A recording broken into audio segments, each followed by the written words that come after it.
Delhi blast मामले में UP के 18 संदिग्ध एजेंसियों के रडार पर कॉल डिटेल, बैंक लेन देन की जांच जारी, ट्रैवलर हिस्ट्री खंगालने में जुटी एजेंसियां।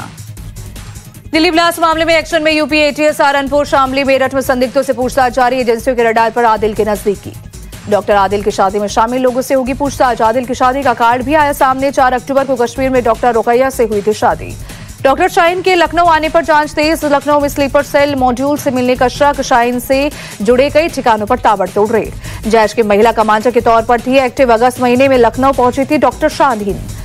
लिटे की तर्ज पर महिला विंग बनाने में लगी थी शाहीन की तरकी यात्रा की जानकारी भी आई सामने। शाहीन को हार्डकोर रेडिकलाइज्ड मान रही है जांच एजेंसी। कमांड सेंटर के लिए जैश से हुई थी डॉक्टर शाहीन को फंडिंग, मुस्लिम लड़कियों को आतंकी ट्रेनिंग देने की थी प्लानिंग। पिछले 6 महीने से शाहीन सेंटर बनाने की तैयारी कर रही थी।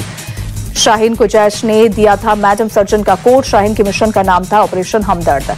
डॉक्टर शाहीन पर बड़ा खुलासा, विस्फोटक वाले घर 3 बार गई थी, हिजाब पहनकर मुजम्मिल से मिलने गई थी शाहीन।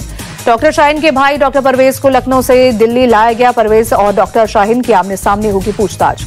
दिल्ली ब्लास्ट साजिश में जैश कमांडर अफीरा बीवी का नाम आया सामने, पाकिस्तान की रहने वाली अफीरा बीवी आतंकी मोहम्मद उमर फारूक की बीवी है अफीरा। शाहीन और डॉक्टर मॉड्यूल के संपर्क में थी अफीरा, आतंकी डॉक्टर से बात करती थी अफीरा, वहीं जैश के महिला विंग के कमांडर के टच में थी अफीरा। कोडवर्ड का इस्तेमाल करते थे आतंकी, विदेशी हैंडलर्स से एनक्रिप्टेड रूट से बात करते थे। विस्फोटक का कोडवर्ड शिपमेंट और पैकेज होता था। दिल्ली कार ब्लास्ट में सामने आया आतंकी डॉक्टर उमर का हैंडलर सेशन ऐप के जरिए तुर्की की राजधानी अंकारा से उमर के संपर्क में था। सूत्रों के मुताबिक डॉक्टर उमर के हैंडलर का नाम उकासा था, एजेंसी को शक उकासा हो सकता है हैंडलर का कोड नेम। जांच एजेंसी को शक मार्च 2022 में कुछ लोग गए थे अंकारा, उसी दौरान उनका ब्रेन वॉश किया गया था। दिल्ली धमाके में शामिल डॉक्टर उमर पर बड़ा खुलासा, 9 नवंबर को ही फरीदाबाद से फरार हो गया था उमर। पुलिस को डॉक्टर उमर नबी का एक दिन पहले का रूट मिला। दिल्ली पहुंचकर उमर ने आधी दिल्ली का चक्कर लगाया। 3 बजे से पहले उमर ने कई जगहों पर गाड़ी घुमाई। मस्जिद से 3:19 पर लाल किला पार्किंग पहुंचा। आतंकी डॉक्टर उमर का नया सीसीटीवी फुटेज आया सामने। धमाके से पहले मस्जिद गया था उमर, तुर्कमान गेट की मस्जिद में गया था। 11 साल में 5 बार बिकी ब्लास्ट में इस्तेमाल i20 कार, पुलवामा के आमिर ने कार को लास्ट बार खरीदा। अल-फलाह यूनिवर्सिटी में डॉक्टर उमर के रूम नंबर 4 से मिली डायरी, मुजम्मिल के रूम नंबर 13 से मिली एक डायरी मुजम्मिल के फरीदाबाद वाले रूम से। अल-फलाह यूनिवर्सिटी के चारे कनेक्शन पर बड़ी खबर, बिल्डिंग नंबर 17 आतंकियों का मीटिंग पॉइंट बनी। वही 13 नंबर कमरे में दिल्ली और यूपी में धमाकों का प्लान बना, मुजम्मिल को आवंटित था कमरा। अल-फलाह यूनिवर्सिटी का डॉक्टर फरार निसार उल हसन को दिल्ली ब्लास्ट से जुड़े तार, निसार उल हसन की तलाश में पुलिस जुटी। लखनऊ की इंटीग्रल यूनिवर्सिटी पर भी पुलिस की नजर। इंटीग्रल यूनिवर्सिटी में डॉक्टर था परवेज अंसारी, बम धमाके के 7 दिन पहले दिया था इस्तीफा। अब तक 2 संदिग्धों को किया गया गिरफ्तार। फरीदाबाद से फहीम नाम का शख्स गिरफ्तार, लाल रंग की इको कार के मामले में हुई गिरफ्तारी, आतंकी उमर का बताया जा रहा है रिश्तेदार। दिल्ली ब्लास्ट मामले में चौथी कार की तलाश, पुलिस को ब्रेजा कार की तलाश। अब तक जांच एजेंसियों को 3 गाड़ियां मिल चुकी हैं। दिल्ली ब्लास्ट में बढ़ी मृतकों की संख्या, एलएनजेपी अस्पताल में भर्ती बिलाल नाम के शख्स की मौत, दिल्ली से बाहर का रहने वाला है शख्स। लाल किला मेट्रो स्टेशन आज भी बंद, ब्लास्ट के बाद सुरक्षा कारणों से बंद, अन्य सभी स्टेशन सामान्य रूप से कर रहे हैं काम। दिल्ली ब्लास्ट को सरकार ने आतंकी हमला माना, कार ब्लास्ट के खिलाफ कैबिनेट बैठक में प्रस्ताव पास, सरकार ने दिल्ली ब्लास्ट को जघन्य आतंकवादी घटना बताया। कैबिनेट बैठक में सरकार के आतंकियों को 2 टुक आतंकी और उनके आकाओं की जल्द पहचान होगी, गुनहगारों का हिसाब होगा। काउंटर इंटेलिजेंस कश्मीर ने आज सुबह कश्मीर घाटी में 13 स्थानों पर छापे मारे, दिल्ली विस्फोट मामले में जांच के सिलसिले में छापे। जम्मू कश्मीर में सुरक्षा बलों ने एक आतंकवादी हमले की साजिश की नाकाम, कुपवाड़ा के जंगलों से 6 हैंड ग्रेनेड किए बरामद। सुरक्षा बलों ने जंगल से मिले सभी हैंड ग्रेनेड को किया डिफ्यूज, आतंकवादियों के हाइड आउट का भी पता चला, पूरे इलाके में सर्च ऑपरेशन जारी। दिल्ली ब्लास्ट के बाद आपत्तिजनक पोस्ट के सिलसिले में असम में अब तक 15 लोग गिरफ्तार, सीएम हेमंत बिस्वा शर्मा ने एक्सपोज कर दी जानकारी। बिहार चुनाव के लिए सुबह 8 बजे से शुरू होगी वोटों की गिनती, पटना जिले के 14 मतदान केंद्रों के लिए एएन कॉलेज में बना है मतगणना केंद्र। काउंटिंग के लिए राज्य में 46 मतगणना केंद्र बनाए गए, सभी केंद्रों पर 3 लेयर सिक्योरिटी, अर्धसैनिक बल, बीएमपी और जिला पुलिस की सिक्योरिटी।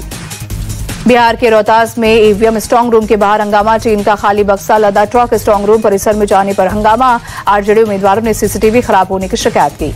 मतगणना केंद्र में ट्रक घुसने के मामले में रोहतास के डीएम उदिता सिंह की सफाई, कहा मतगणना केंद्र में घुसे ट्रक पर ईवीएम नहीं थे, सभी उम्मीदवारों के सामने इसकी जांच हुई थी।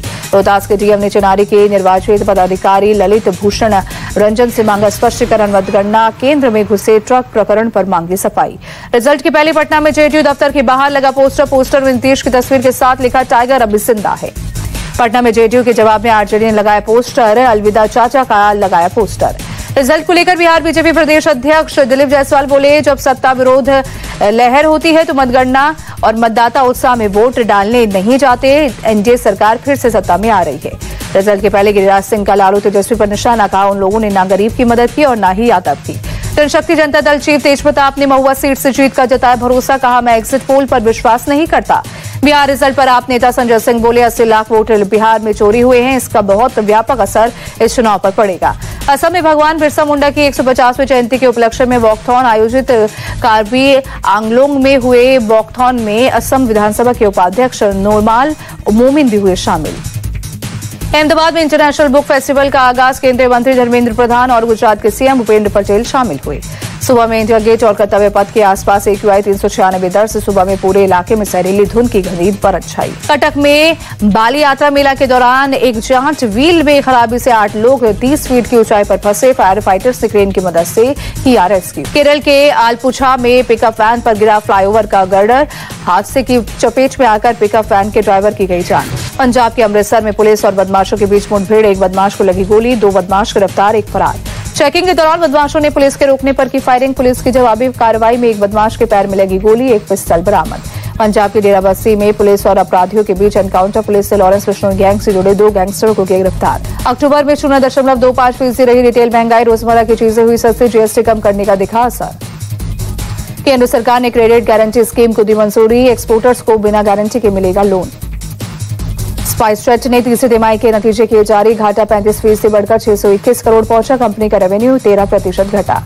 जल्द लॉन्च हो सकती है नई हुंडई वर्ना, अपडेटेड मॉडल में कई नए डिजाइन और फीचर, इंटीरियर में भी कई बदलाव देखने को मिलेंगे। यामाहा FZ रेव और XSR 155 भारत में लॉन्च, FZ रेव की एक्स शोरूम कीमत 1,17,218 रुपए, जबकि XSR 155 की कीमत 1,50,000 रुपए। ऑनर 500 सीरीज जल्द होगी लॉन्च, 8000 mAh तक हो सकती है बैटरी, 200 मेगापिक्सल का प्राइमरी कैमरा मिलेगा।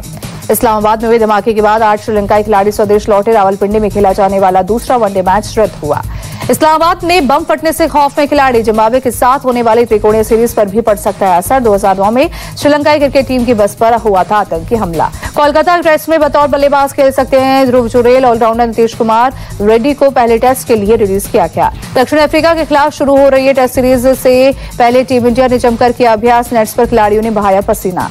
यशस्वी जायसवाल, केएल राहुल और ध्रुव जुरेल ने भी दिखाया दम, तेज और स्पिन गेंदबाजों का सामना किया। भारत के बल्लेबाज ऋषभ पंत नेट्स पर पूरी लय में दिखे, प्रैक्टिस के दौरान बेहतरीन स्ट्रोक्स लगाए, स्लिप के ऊपर से रिवर्स रैंप और फाइन लेग के ऊपर से स्कूप शॉट लगाए।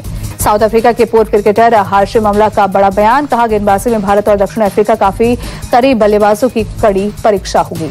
ऑस्ट्रेलिया में वनडे सीरीज खेलने के बाद भारत के लिए डोमेस्टिक क्रिकेट खेल सकते हैं रोहित शर्मा, मुंबई क्रिकेट संघ से रोहित ने की बात।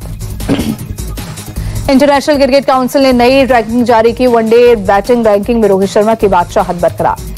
आईसीसी ने अक्टूबर महीने के लिए सर्वश्रेष्ठ महिला और पुरुष खिलाड़ियों के नाम का किया ऐलान, वॉलवाट और मुथुसामी ने जीता ICC player of the month का पुरस्कार। सम्मानित की गई भारतीय महिला क्रिकेट टीम की कप्तान हरमनप्रीत कौर, चेन्नई के वेल्लामल नेक्सस स्कूल में हुई सम्मानित। शेफाली बनी हरियाणा महिला आयोग की ब्रांड एम्बेसडर, सीएम सैनी ने सौंपा 1 करोड़ 50 लाख रुपए का चेक।